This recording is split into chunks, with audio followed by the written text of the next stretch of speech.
ordinarily, what would anybody define defensive measures as?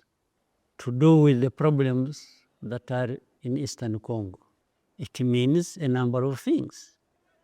It means you may use equipment, you may use troops on the ground, it means to defend that territory.